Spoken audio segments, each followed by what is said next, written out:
వాళ్ళకి మాట్లాడడానికి ఏముండదు. సో అదే కంటిన్యూగా అవుతుందేమో అని నా ఒపీనియన్. కాదు మేడం, పేపర్ పట్టుకోవడానికి అంత బద్ధకంగా ఉన్న వ్యక్తి బిగ్ బాస్ హౌస్ కి వెళ్ళడం అవసరమా? అంటే ఏమో అండి, పేపర్ పట్టుకోవడం అంటే తనకి ఇవ్వలేదేమో. అంటే చాలా వరకు అందరికి సమస్యలు ఉంటాయి, కానీ ఆయన సమస్యలు ఎక్కువ ఎక్స్పోర్ట్ చేస్తున్నారు మనకంటేనే హైలైట్ చేస్తున్నారు. అంతే అందరూ హైలైట్ చేస్తున్నారు. జరిగిన షోలో అందులో ఆదిత్య మామూలు తోసేసాడు వాళ్ళు. అవునవును, అది రాంగ్ కదా. తనకేమో నైనిక వాళ్ళకి ఏం ఓడిపోయింది పాపం, అది రాంగ్ అసలు. కానీ నైనిక వాళ్ళకి ఏమి, వాళ్ళ టీమే విన్ అవ్వాలి. గెలిచేది కూడా వాళ్ళదే, ఆదిత్య వాళ్ళదే గెలుస్తుంది. అది రాంగ్. అంటే నైనిక వాళ్ళకి ఏం విన్ అవ్వాలి అసలు అని.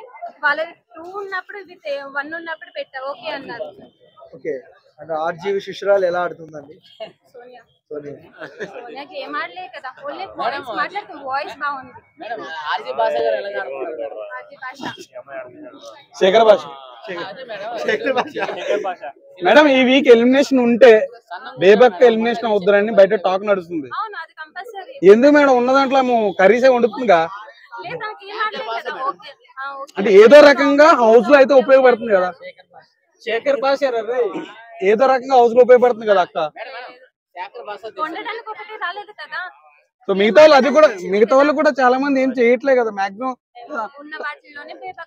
చాలా మంది కన్నడ వాళ్ళని తీసుకున్నారు, తెలుగు వాళ్ళని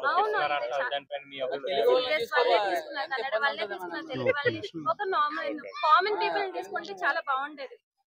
వరంగల్ అబ్బాయి అప్డేట్ ఉన్నాడు కదా, ఆదిత్య ఇంకా స్టార్ట్ చేయలేదు గేమ్, ఎలా అనిపిస్తుంది ఆయనది? అవును,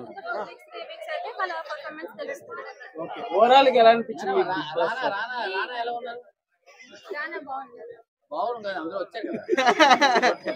ఫస్ట్ ఎపిసోడ్ చెప్తాడు చూస్తున్నావా? బిగ్ బాస్ చూస్తున్నాను. ఎలా అనిపిస్తుంది? యావరేజ్. ఎందుకు లాస్ట్ టైం 7 హిట్ అయింది కదా, మరి 8 ఎలా యావరేజ్ అనిపిస్తుంది? పల్ల ప్రశాంత్ అయితే బాగానే చేసేవాడు అతను. ఇదైతే అంత ఎంజాయ్మెంట్ లేదు అది. సో ఇందులో బేబక్క అనే ఒక అక్క ఉంది కదా, బేబక్క అంటే కొద్దిగా ఆమె వంటలు చేస్తున్నా. ఇప్పుడు ఆ అక్క ఈ వీక్ ఎలిమినేట్ అయిపోద్దని అంటున్నారు బయట. లేదు, వంటలక్క ఆమె కుమార అంటే మంచి జెన్యున్ పర్సనే. ఆమె ఎలిమినేట్ అవుతుంది అని ఎవరు అన్నారు? బయట టాక్ నడుస్తుందన్నా. కాదు, అలా టాక్ అన్ని వేస్ట్ మాటలు అవన్నీ. నమ్మొద్దు అది. శేఖర్ భాష కన్నా ఇంకో ఒక పర్సన్ బక్కగా ఉన్న అతను వైరల్ అవుతున్నాడు. అది మీరు చూసారు, మణికంఠ గారు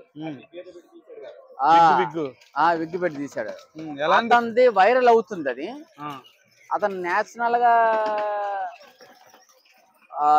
గా మాట్లాడుతున్నాడు అతను. ఓకే బాబా పక్కకి వెళ్ళి ఆడుకోమ్మా.